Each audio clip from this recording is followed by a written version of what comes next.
Welcome, friends. You are listening to the Mind Body Alchemy podcast. I'm your host, Stephanie Miramontes. This is where intuition meets education in the realms of spirituality, fitness, mindset, and more, all to create lasting change. Welcome back to the podcast, and thanks so much for being here. Remember last week when I told you that the doors to Unstuffed were opening soon? Well, I have a date for you, finally, and we are opening the doors on June 23rd. So if you have been waiting to get in the doors and start this group coaching program, you've got to make sure that you are on the email list and following on social media so you don't miss the announcement. All right. Today we are going to talk about food. And I know that when you go on a diet and the way that you've been taught to diet has been really centered around food and why food is a problem and certain foods are a problem. And because we think about food in this way, we're using our brain to solve the food problem. But what if the problem is not the food? One of the reasons that intentional weight loss has such a low success rate when it comes to long-term success is that you think that food is a problem. And when you think food is a problem, your brain goes to work to solve that problem. And this is a great thing if you're actually solving the right issue. But more often than not, you aren't solving the right issue when it comes to the dieting thing. Diets highlight the problem with sugar, fats, grains, dairy, or processed food. They teach you to eliminate certain foods, count your calories, and or watch your portions. There's usually a chapter or 12 on hacks, tips, and strategies that you can use in order to do this. And they make it seem like this particular diet, whatever that diet is the one that has the secret sauce to success. Sometimes it's full of health speak around the strategies, and other times it's just about weight loss for the sake of vanity. But either way, both are missing the same key element. You are not a robot. You have a life outside of how you eat that impacts what you like to eat and why. While some of the information you might have picked up from various diets is helpful, it's presented in such a way that it often leads to fear around food and disordered eating patterns that you may not even realize are disordered because they're so common, because everyone from your neighbor to your friends to the people that you share an office with are all experiencing weird habits and behaviors around food to the point where we've just called them normal, but they're not normal.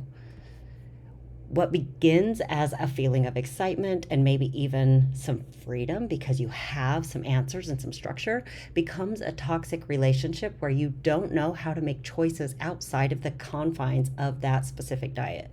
You start to stress out when you don't know the exact number of calories in your meal at a family barbecue, for example, or you worry about what was added to your restaurant food that might throw your numbers off if you've been tracking diligently, or it may be detrimental to your health if you've been a victim of fear-mongering around all the bad food talk that is everywhere on social media and in books.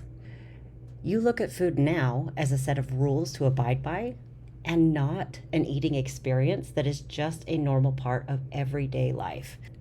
Because you have a weight loss goal, you might be thinking that not knowing the right rules or not following any rules at all is what caused the weight gain in the first place, but that's not true. Weight gain is certainly a complex topic, but it comes down to one thing: storing more of the energy you consume because the body doesn't have an immediate need for it. Instead of looking at the reasons why you consistently consume more energy than your body requires, you start looking at which foods need to be eliminated, or you start trying to force yourself to eat less by sheer will. Even though the end result of learning why you overeat in the first place is the same as simply willing yourself to eat less, it's a much more useful and effective strategy long term. Willpower isn't forever. I'm sure you've experienced this. And if you're like me, you have lots of willpower. You can execute if the desired goal is powerful enough. But when that willpower runs dry, there's not a thing in the world that can make you get back on track until you've really done some major regressing. Part of this is due to unsustainable practices used to lose weight in the first place.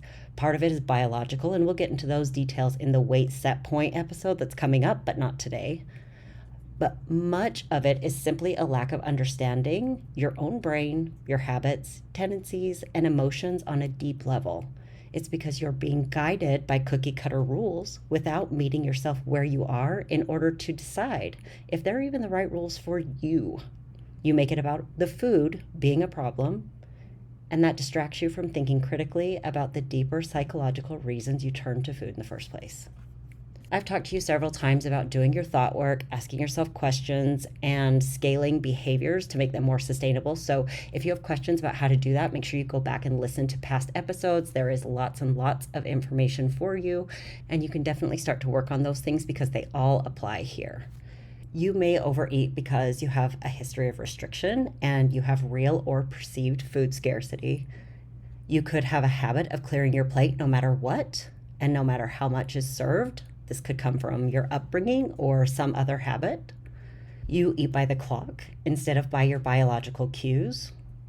You eat mindlessly and habitually. For example, always grabbing a handful of almonds when you walk past the break room, stopping for coffee on the way to work without even considering if you want it that day, eating the last few bites of your toddler's sandwich and doing it without a second thought, picking mindlessly at the ingredients that you're using to prepare a meal without even realizing that you're doing it. And by the end of the week, you've consumed the equivalent of 2, 3, or maybe more meals, and you didn't even get to experience them.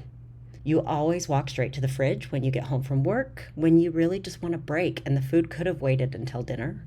You don't make time for meals. This is a huge one. You don't make time for meals during the day, so you're always grabbing a bite or two here and there, and at the end of the day, you haven't had a conscious eating experience, and so you feel like you've not eaten all day long. I hear this all the time from clients. I just don't eat anything all day, or I haven't eaten anything all day, and then they proceed to overeat at night in response to that anxious but exhausted feeling. You have an emotional attachment to feeling full after a meal. You tell yourself that you love food too much, it's too hard to stop, and it tastes too good. If you notice, none of those things on that list require you to cut out sugar, fat, grains, or count calories, because those strategies wouldn't take care of what was actually going on. All of them require you to bring awareness to your habits and unpack them. Habits will trump willpower every single time. There are too many biological and psychological systems at play that you may not even be aware of when it comes to your eating habits to rely on willpower in order to overcome them. That's not to say that you can't just decide to stop doing something that isn't serving you and be successful. You may very well do that, but chances of you stopping all the bullshit habits that contribute to weight gain through willpower is abysmally low, and we have the research to back that up. So use your willpower strategically. Instead of using it as the whole plan, allow it to help you overcome situations that feel extra hard. It's great for that. But thought work has to be the foundation. In a future episode, I'll discuss the habits I teach my clients when it comes to weight loss, but this episode is about bringing awareness to the habits that you already have and why you have them. So here's your challenge this week. Grab that super tool, your pen and paper, and write down every habit you can think of that contributes to your overeating. Overeating in this context is any eating that you do without physical hunger. We are talking to overall healthy adults here. If you have a medical condition or medication or something that messes with your ability to get hungry at meals, this may not apply to you. You can still observe and watch for your overeating habits. Some of them may be really obvious to you, but I just wanted to throw that in there so that you didn't feel like if you're going through a struggle that you can't work on this in a different way. All the nibbles, picking, snacking, liquid calories, plate clearing, stress and emotional eating, and so on. That is what we're working on. What we're not doing here is judging our overeating. If you start to feel upset, fearful, overwhelmed, or defensive, that's okay. Take a breath, pause, and ask yourself why you're feeling this way. Ask yourself if you're willing to be curious instead of critical in order to learn more about why this is happening. Then, when you've got your list, go down it one behavior at a time and write down everything you know about this habit's purpose and origins. When did it start? Did someone close to you model that behavior for you? What purpose did it serve at the time? Does it still serve that same purpose now, or is it simply a habit that an emotional circumstance left behind? Sometimes when people have a very stressed situation with their family, or maybe they're going through a hard time, or they have a very stressful job, they'll pick up some stress eating behaviors. And even though that stress eventually gets resolved, the old habit of eating every time they feel stressed or eating at a certain time period remains. And so we just want to know that information. It's good to know, and it's helpful so that we know what problem we're trying to solve. You don't have to do anything with this information today. If you want to make some improvements, that's great. But all I want you to do right now is to start to notice when you're doing these things and why you're doing them. All eating is in part emotional, even when you are hungry or just eating for fuel. But some eating is purely emotional. While that isn't an inherently bad thing, you don't have to solve every emotional eating behavior. It is worth understanding yourself on this deeper level so that you can know what is actually a problem for you and what isn't. At the beginning of this episode, I told you that it isn't about the food, and I stand by that. While some people can absolutely benefit from changing the quality of the food they put on their plate for a number of reasons, the truth is that unless there's a medical need like an allergy, then worrying about the composition of your meals is an advanced conversation and needs to be the backup dancer, while unraveling your emotional ties to food and your habits are the star of the show. So that's what we're going to work on. If you are a little bit confused about some of these concepts and you don't want to go at this alone, you want some support, you want somebody that's going to guide you through the process, then you've got to check out Unstuffed. The doors are opening on June 23rd, and they are only open for a limited amount of time. So make sure that if this is something that's been on your radar, you're on the email list and following on social media so you don't miss the notification for when we are getting started, and we get started right away. In the meantime, take the quiz that's linked in the show notes that helps you discover your dieting personality type. That information that you'll learn from getting those results will go hand in hand with what we're working on right here, and it'll help you get started sooner. All right, that's all I have for you today. Thanks so much for listening. If you love this episode, do the cool thing and support the show by leaving a rating and review. It helps me so much more than you know. Screenshot the episode and share it on social media. Let me know what you have learned by just paying attention this week, writing down your overeating habits and where they're showing up. I would love to hear from you, and tag me.